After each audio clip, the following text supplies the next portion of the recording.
Welcome to the Learning Pines YouTube. We hope this video helps. You start by confirming the exact build of F.e.a.r you have and backing up your saves and config so nothing gets lost. Once done, make sure to apply the latest official patch to address known bugs and turn off overlays like Steam and Discord, which often cause crashes. You'll also check the install path and permissions to prevent write errors. This prepares the game environment so later fixes target real problems rather than accidental misconfiguration or corrupted user files. Next, you tackle drivers and compatibility because outdated GPU drivers or OS mismatches cause graphical glitches and crashes.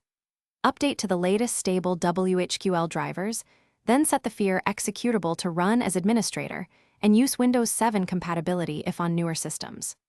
Once done, adjust in-game settings.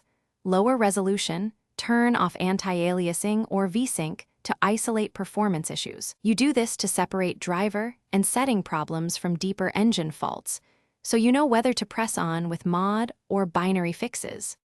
Finally, you complete fixes by applying vetted community patches or compatibility mods, installing them in the recommended order to avoid conflicts.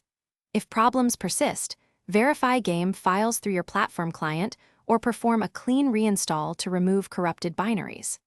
Once done, consider DX9 wrappers or running the game inside a virtual machine for legacy GPU and API support.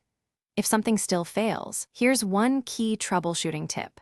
Test with a minimal config and no mods to determine whether the base game or added content is the culprit. Thanks for watching.